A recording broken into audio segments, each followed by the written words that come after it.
Olá, bem-vindo a mais um módulo do nosso curso sobre autocuidado, saúde e bem-estar. Nesse módulo, nós pretendemos conversar um pouco melhor sobre a saúde emocional.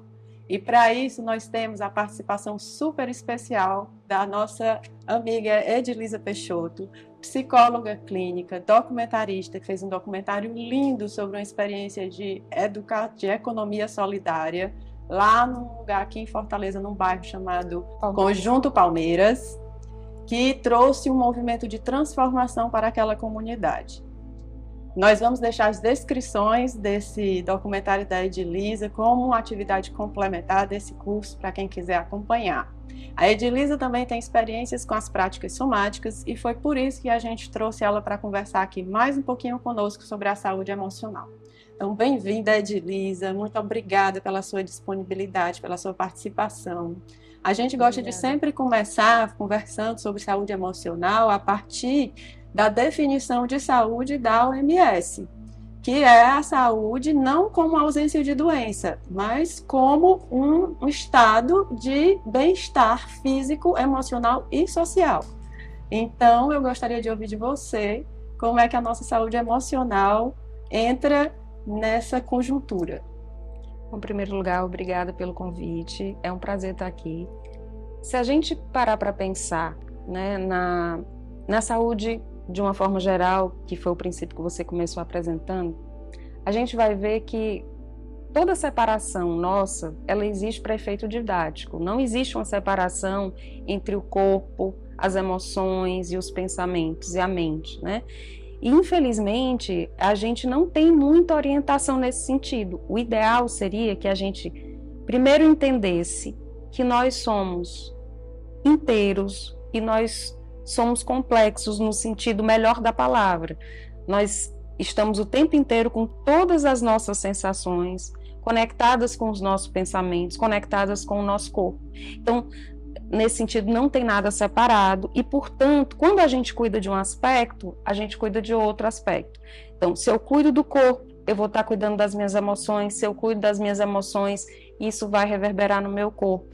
Então, essa ideia de totalidade, ela é primordial para a gente entender o tanto que a gente precisa se cuidar sobre esses aspectos diversos, né? Essa é uma questão.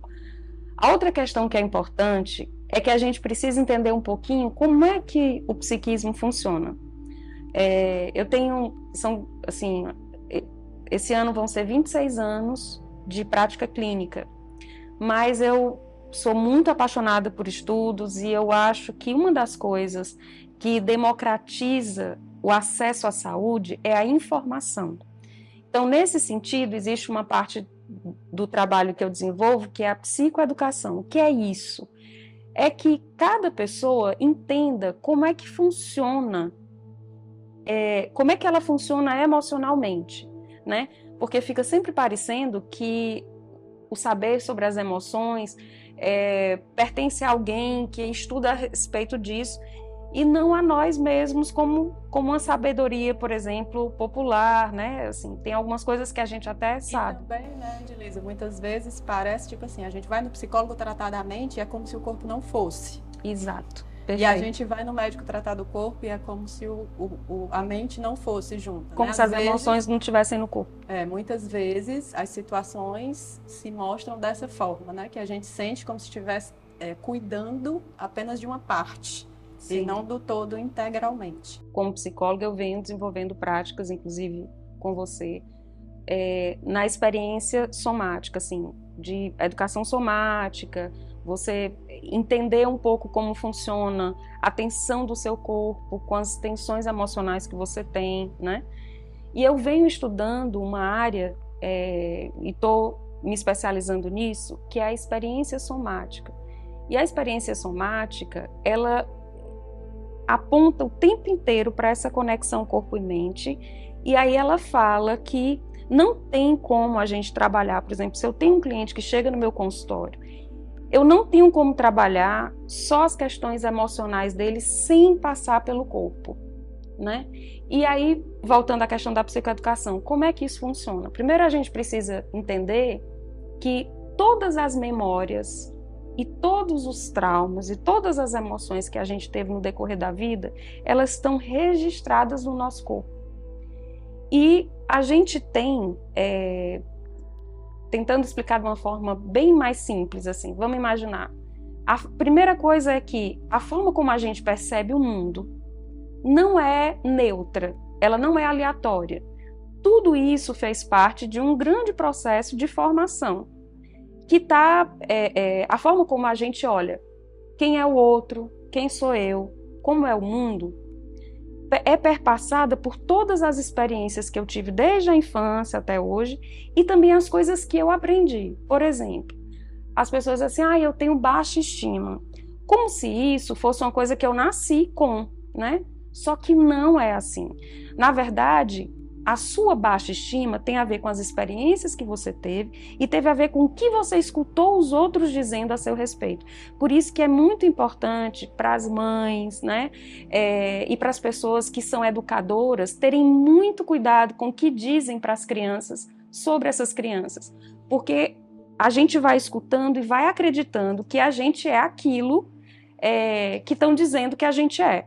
Esse é um dos aspectos, ou seja, o meu aprendizado sobre mim, sobre o mundo, sobre os outros não é neutro e, portanto, isso é difícil, mas ao mesmo tempo eu tenho uma saída. Qual é a saída? É que se eu aprendi errado sobre mim, eu posso questionar isso. Eu posso aprender a questionar o que eu aprendi sobre as coisas e avaliar, será que isso está funcionando para mim? Isso é funcional? Né? Eu estou feliz da forma como eu estou acreditando que eu sou? E será que o que eu acredito que eu sou é verdade? Existe uma outra forma? E aí a gente pensa, tá, essa é uma parte do como a gente aprende a gente mesmo e o mundo, mas o que é que isso tem a ver com a questão do corpo, né? Então, primeiro, todas essas emoções do que eu aprendi, do que eu vivi, estão no meu corpo. E aí a gente tem uma teoria da década de 70 que chama a teoria do cérebro trino, em que a gente tem 3 cérebros, né? E não um só. Então a gente tem o cérebro emocional, o cérebro límbico, que está relacionado às emoções, e o cérebro reptiliano. Para a gente entender mais simples, eu vou me focar em 2 cérebros. Tem algumas pessoas que chegam e falam assim, se eu pudesse, eu não sentia nada. Esse negócio de eu sentir, eu sou muito emotiva, isso me dá muito problema, né? Quando a gente faz isso, a gente não tem ideia, né, de que a gente está tirando da gente uma potência imensa, porque o nosso cérebro responsável pelas emoções, o cérebro límbico, ele tem uma capacidade infinitamente maior. Para você ter uma ideia, o nosso cérebro racional, a grosso modo, é como se ele tivesse a capacidade de perceber, de captar informação como 4 milhões de bytes por segundo. Vamos imaginar isso. E o cérebro emocional, que está relacionado às nossas emoções e que é diretamente relacionado ao nosso corpo, ele tem a capacidade de captar como 11 bilhões de bytes por segundo de informação. Ou seja, se eu desejo parar de prestar atenção nas minhas emoções, eu simplesmente perco a capacidade de entender o que eu estou percebendo. Tem algumas percepções nossas que acontecem em ambientes ou até em situações. Eu costumo dar esse exemplo. Vamos imaginar que esse objeto estivesse pegando fogo e eu não visse sem querer encostasse nele. Antes de eu entender o que está acontecendo, eu vou puxar, eu vou me proteger. Daqui que eu entendo, não é porque estava quente, eu já me queimei. Significa dizer que eu vou acessar mais fácil a minha saúde física através das minhas emoções e vice-versa. Uma coisa está muito conectada com a outra. Deixa eu ver se eu entendi mesmo direitinho. Como se o cérebro da gente fosse dividido em 3 partes. Uma parte mais antiga, mais instintiva, responsável por tudo que eu não penso em fazer. Respirar, coração bater, processo digestivo, relacionado à sobrevivência. Etc. Tudo que for necessário para a minha sobrevivência. Daí eu tenho um segundo cérebro, que seria o cérebro relacional, que diz respeito às minhas emoções, que diz respeito às minhas sensações. Sim. E eu tenho uma terceira camada, que seria o cérebro racional, Sim. né? Que aí esse eu entendo as coisas, eu Onde eu converso significo, sobre ela, eu dou faço sentido. significados. Isso. Ok. Então, nesse caso, muitas informações do que a gente está captando aqui no ambiente, muitas a gente está trazendo para esse terceiro cérebro que racionaliza, mas um monte de coisas a gente está percebendo aqui. O nosso cérebro está processando nessas outras camadas, mas a gente não está dando atenção a elas. Entretanto, se eu quiser, eu posso dar atenção, principalmente às sensações e às emoções que são lidas e interpretadas nesse cérebro emocional. E isso vai me ajudar na minha organização, na minha saúde emocional. Perfeito. E uma das maneiras, e essas sensações, as minhas emoções, elas são construídas a partir de sensações que eu tenho com o corpo. Porque eu vivo nesse mundo com o corpo, não é só com a mente.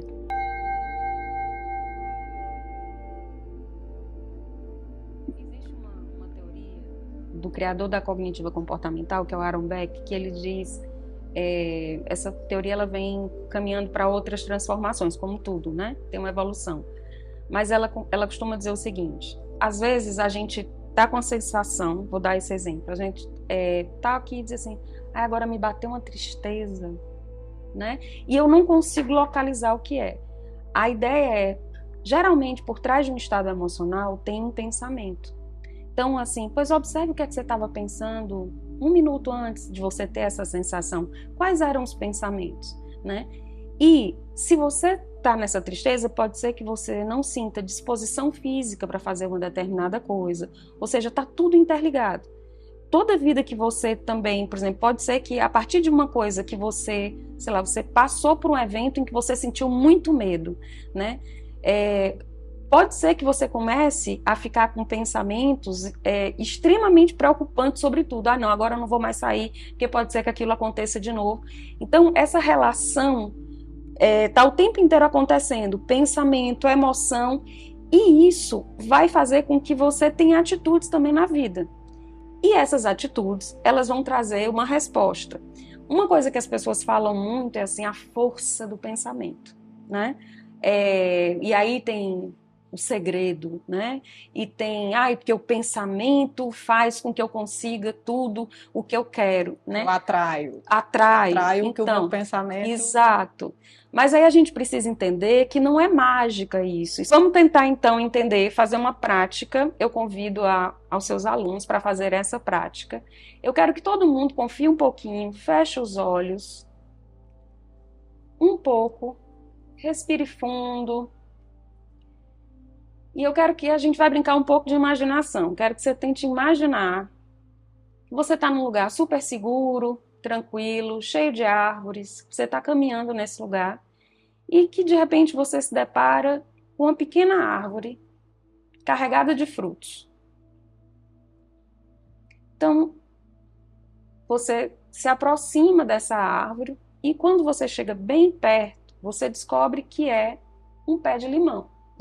Os limões são grandes, suculentos, e aí você chega perto e você vai ver que um pouquinho antes desse momento eu fui lá, deixei um pratinho com a faca e tem uma orientação. Por gentileza, corte esse limão. Então eu quero que você imagine agora você cortando o limão devagar. E depois eu quero que você imagine espremendo o limão na boca. Então tente imaginar bem nitidamente esse limão bem forte, o sumo do limão escorrendo na sua boca. Isso. Agora pode abrir os olhos. O que é que acontece? O que é que aconteceu com você aí e o que é que aconteceu com você aqui? Comigo eu salivei, já senti a acidez do limão e já senti aumentar a saliva na boca. Pronto, então vamos parar para pensar. Não foi um exercício grande, comprido, né? Não demandou nenhum tipo de estratégia de hipnose. Simplesmente eu sugeri uma imagem, que a gente imaginasse um limão que não existe. E esse pensamento limão que não existe, só de você imaginar, ele fez uma alteração fisicoquímica, né? mudou aqui e fez com que você salivasse. Então, tente imaginar que se um pensamento de um limão que não existe altera diretamente, né, na forma, na sua salivação, imagina o que é que não acontece com os pensamentos que você fica tendo diariamente sobre as coisas, né? E que consequências e que influências esse pensamento tem com relação a você. Quer dizer, o que as pessoas precisam entender é que se eu de pensar no pensamento limão, eu encho a boca d'água, né? E mesmo sabendo que ele não existe, agora tente imaginar alguém que passa o dia inteiro pensando que o pior vai acontecer, que eu não vou conseguir nada na minha vida, ou que todas as mulheres assim ou assadas são ruins, ou que todos os homens assim ou assados são ruins. Quando eu acredito, quando eu tenho determinados pensamentos, eu vou me sentir de uma determinada forma e quando eu estiver na situação, eu vou agir de uma determinada forma. E, portanto, eu vou acabar tendo como resposta aquilo que eu estou o tempo inteiro pensando. Então, não é uma coisa mágica, é uma coisa física, né? E isso é para o nosso bem e para o nosso mal. Por exemplo, quando tem uma pessoa que fica tentando buscar, né, uma conduta um pouco mais positiva sobre as coisas, imagina que ela pode alcançar o que ela deseja, por exemplo, né? Quando a gente teve o trabalho com as agências de saúde, eu me lembro que foi muito interessante eu perguntei que crenças essa pessoa carregava, né, as pessoas de uma forma geral, e uma delas disse assim, de que tudo que eu me meter eu vou conseguir. Então, esse pensamento que foi adquirido no repertório de vivências dela, talvez ela tenha alguém que disse para ela, tudo que você se meter, você vai conseguir. O fato dela ter acreditado nisso é um pensamento que vale a pena ela carregar, porque vai fazer com que ela tenha uma atitude positiva diante das coisas, ela provavelmente vai se esforçar porque ela tem esperança de alcançar e ela vai conseguir aquilo. Então a gente vê uma cadeia direta entre eu penso, eu sinto as emoções e eu reajo na vida e tenho uma resposta. Agora imagina que tudo isso está o tempo inteiro perpassando o nosso corpo. E quando a gente para, né, assim, uma das coisas é que a gente tem uma via, existe uma teoria que é uma teoria polivagal que eu vou tentar falar da forma mais simples aqui, que diz o seguinte, que nós temos uma comunicação direta entre o nosso cérebro e nossos órgãos internos. E se descobriu de que essa comunicação ela acontece tanto do cérebro para os nossos órgãos e tecidos, né, dos órgãos, como dos órgãos para a nossa cabeça. O que é que isso quer dizer? E onde é que isso é importante a gente pensar? Significa dizer que a forma como a gente se alimenta, se a gente sobrecarrega os órgãos internos, isso também traz consequência no nosso padrão emocional. A gente sabe disso muito facilmente. Se a gente come, por exemplo, um alimento super pesado, difícil de digerir, a gente fica sem energia, parece que está sem energia para a vida, né? E imagina isso a longo prazo, quer dizer, imagina se toda vida que eu vou, na hora da minha comida, eu estou assistindo um noticiário difícil, eu estou vendo notícia ruim, né? O que é que eu estou comendo? E como é que isso emocionalmente, como é que isso vai reverberar em mim emocionalmente? Então, quando a gente sabe que existe uma relação direta e essa comunicação cérebro e órgãos internos a partir desse complexo vagal, ele está relacionado junto com outras estruturas à nossa sensação de segurança. Então percebe como a sensação de segurança de uma pessoa está relacionada à comunicação do cérebro com os órgãos internos. Isso é muito interessante porque muito frequentemente dá a impressão de que nessa relação mente-corpo existe uma hierarquia e que a mente sempre manda e o corpo sempre obedece. Sim. Mas essa relação que você fez é interessante para a gente entender que assim, há uma relação de mão dupla. É sempre um acordo o tempo inteiro que está sendo feito entre as sensações do corpo e as sensações da mente. Inclusive, a gente teve uma conversa também com a professora Delane Gondim sobre essas questões da percepção interna, além da percepção que existe, né, do mundo externo através dos órgãos dos sentidos. Então, assim, foi super pertinente para a gente deixar muito claro que Na verdade, essa relação é sempre de mão dupla e que não existe essa hierarquia entre mente e corpo, que nós estamos vivendo a vida de uma maneira plena e integral, e que a mente não funciona sem o corpo e o corpo não funciona sem a mente. Sim. E que os dois estão em relação sempre com o ambiente, com os outros seres, de modo que a gente também participa de um ambiente social, né? Não, tanto do meio ambiente natural, como de um ambiente social que nos retroalimenta. Sim. Então a gente tem uma autorregulação e a gente também se regula através dos outros e do ambiente. Não existe mais a possibilidade, por exemplo, da gente negligenciar o nosso corpo no cotidiano da vida. Isso é muito claro. A primeira coisa que eu faço quando um cliente chega no meu consultório é perguntar qual foi as últimas vezes que ele fez algum tipo de exame, check-up, se ele faz alguma atividade física, e se ele não faz, eu vou sugerir que ele faça. Porque, inclusive, Érica, assim, mesmo que, por exemplo, o psicólogo ele não passa remédio, mas o psiquiatra sim. Quando algum cliente meu precisa da medicação, uma das coisas que ele precisa entender é que tem alguns medicamentos que funcionam melhor com a atividade física, por exemplo. Então, assim, se você toma uma medicação para TDA, por exemplo, e aí você não faz atividade física, a sua absorção daquele remédio não vai ser a mesma que se você fizesse. O seu aproveitamento, né? Agora imagina alguém que se alimenta bem. E quando a gente fala de se alimentar bem, é a gente pensar que é cada vez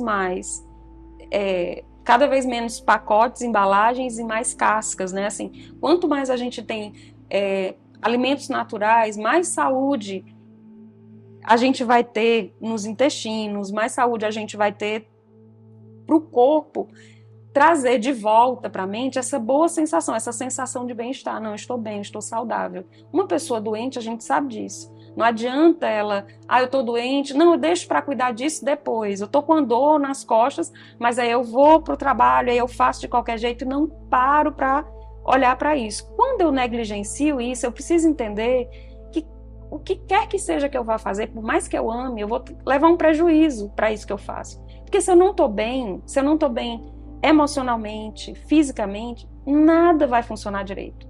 Então, quando a gente pensa nessa relação do corpo e da mente, e a gente insiste na coisa de que não existe essa divisão e que a saúde depende disso, é para que as pessoas entendam que não adianta elas dizerem assim, não, quando eu puder, eu vou lá no psicólogo resolver. Olha, primeiro vá caminhando, né? Vá cuidando do seu corpo nessa paralela, porque algumas questões que você vai ter de ordem emocional podem estar relacionadas à sua saúde física. Se você é uma pessoa, por exemplo, que tem dores crônicas, qual é a alegria que você vai ter? Qual é a disposição de amar e de ser amada que você vai ter? Tá, então existe uma relação direta, óbvia, entre o autocuidado e o autoconhecimento. Tudo que você aprendeu sobre você aprendeu a partir de alguém. Com vários alguém. Com vários alguém. Meus pais, escola. Exato. Então, o contexto social onde você está, né? O que tipo vai ditar, por exemplo, que tipo de música você vai escutar, o tipo de comida que você vai comer, as coisas que você vai acreditar. Se você está num bairro muito violento, você vai acreditar que o mundo é mais violento e que é isso que temos para hoje e para amanhã. Então, assim, a gente precisa entender que a gente não se conhece. E se conhecer é fundamental para que a gente tenha a oportunidade de verdadeiramente realizar e ser tudo que a gente veio como potência para ser. Então, até para eu decidir o que eu desejo na vida, o que é que eu quero para mim, com que tipo de relacionamento, qual relacionamento que eu mereço ter, com quem que eu quero me relacionar, eu preciso parar para olhar para mim. E isso não acontece só subjetivamente, quem eu sou, mas assim, como é que eu tô, né? Então, isso também, nessa especialização que eu venho fazendo, assim, a gente vê como a gente tem, por exemplo, dores emocionais que estão presentes no nosso corpo.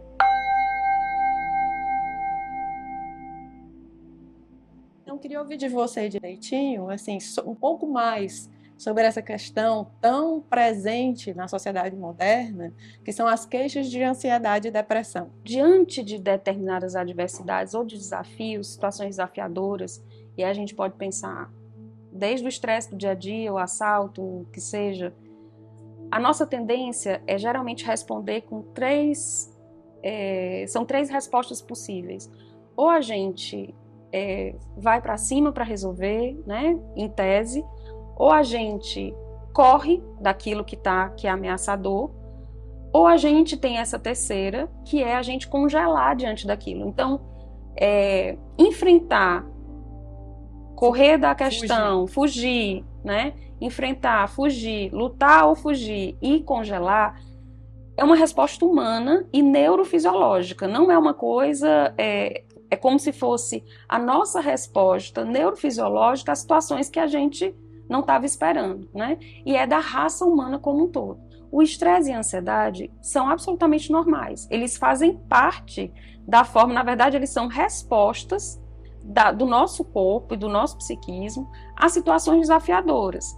Só que o ideal é que a gente, por exemplo, eu tenho uma questão para resolver amanhã, então eu amanheço meio ansiosa para resolver. Resolvi, resolveu. E aí eu posso ticar aquilo, fiz, e aí eu volto a ficar na minha situação de homeostase, tá tudo tranquilo, tá tudo bem. O que acontece no dia a dia?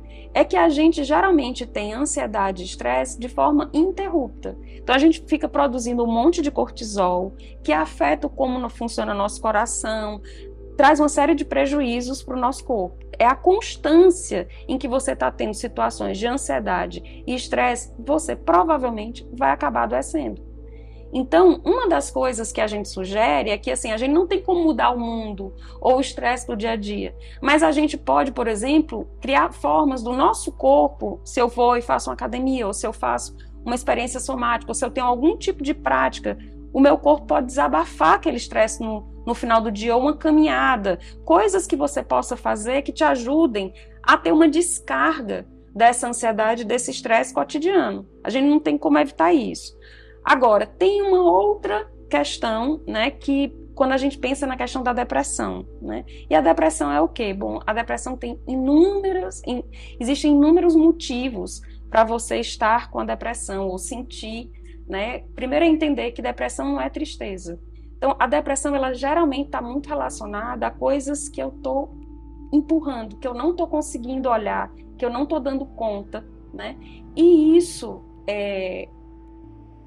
a consideração é o tempo em que você está sentindo, por exemplo. Se você sente uma tristeza por 6 meses a 1 ano ou mais do que isso, você aí já não é mais uma coisa que é só tristeza. Você precisa olhar. E às vezes a depressão, ela tem um motivo ou não tem um motivo.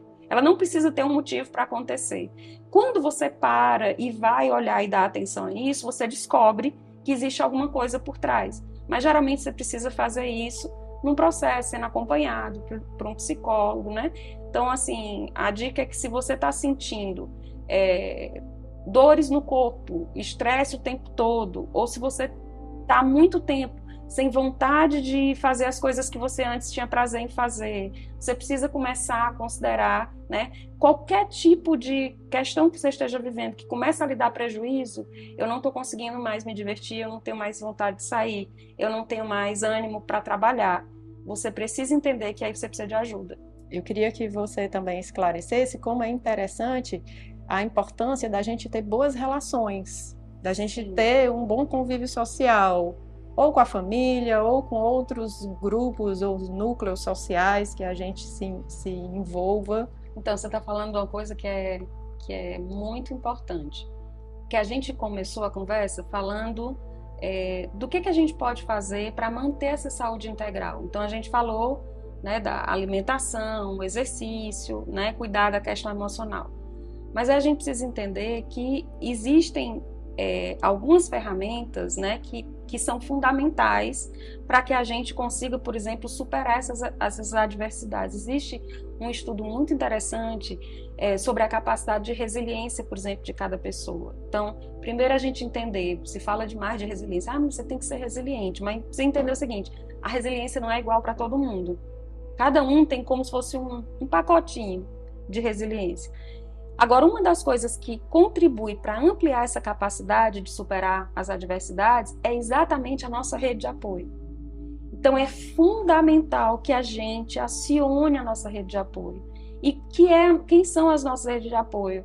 Eu costumo fazer um exercício que é pedir para as pessoas desenharem uma mão e vocês podem fazer se vocês quiserem, e desenhar em cada dedo o nome de alguém que você ligaria se você tivesse uma situação difícil, né? Aquela pessoa que você tem coragem de pedir ajuda e dizer, eu não estou bem, eu preciso de ajuda, né? E a gente sabe que cabe, às vezes, só nos dedos de uma mão mesmo, essas pessoas. Mas é fundamental que a gente entenda que nós não conseguimos. O próprio documentário que eu fiz tem uma frase muito linda na parede do banco que diz assim, ninguém supera a pobreza sozinho. E eu costumo dizer que ninguém supera nada sozinho. Nós somos uma raça que já nasce sabendo pedir ajuda. Todo bebê recém-nascido grita porque está com fome, chora porque se molhou, precisa de que alguém socorra, né? E a pergunta é, o que faz com que a gente deixe de pedir ajuda quando cresce? Por que a gente deixa de pedir ajuda quando cresce, né? E grande parte dos nossos traumas está relacionados à nossa dificuldade de pedir ajuda. Por exemplo, quando você vê uma criança que está passando por uma situação de abuso, geralmente ela silencia. Por que ela não consegue dizer para os outros, né? Porque provavelmente ela aprendeu que pedir ajuda pode trazer algum tipo de consequência. Então, uma das coisas que a gente precisa começar a rever é a nossa autorização a pedir ajuda quando a gente precisa. Não é fraqueza, nós somos interdependentes, precisamos uns dos outros, né? E nesse sentido, em que estágio você esteja, né? Aquele momento que você estava falando de que cada pessoa vai precisar de um aspecto, né? Quando a gente pensa assim, se você quer evitar um adoecimento emocional, cuide do seu corpo, cuide da sua alimentação. Se você chegou num lugar em que ou seu corpo está adoecido, ou que sua mente você está precisando de ajuda, busque isso. E aí a gente pode, inclusive, Érica, deixar em alguns, né? Existem alguns sites em que você pode entrar em contato. Se você não tem condição de pagar um psicólogo clínico, sei lá, não tem, você pode ir na universidade que geralmente tem projetos, as pessoas buscarem essa ajuda e também aprenderem, porque eu acho que esse curso, eu acho que a grande contribuição, pelo que eu entendo, é que você também vai aprender a ter outras estratégias que você mesmo pode fazer para tentar se ajudar. Por mais que pareça que não é fácil, mas a notícia boa é que tem saída, é que você pode se ajudar sim, por várias vias. Você já entendeu que seu corpo é uma grande bússola, então se você tem uma dor, não se negligencie, porque uma dor física pode estar relacionada com alguma questão emocional ou vice-versa, né? E a outra coisa é que você vai precisar dos outros para fazer isso. Você vai precisar ou de um profissional ou de ajuda de um amigo, né? Então, peça ajuda, busque, tente entender, mas tente pedir ajuda também para que você possa receber e ficar bem. Eu lembro que uma vez a gente conversou sobre essas questões de autoconhecimento e você me falou sobre uma experiência, um exercício que a gente faz muito interessante que pode contribuir nesse processo.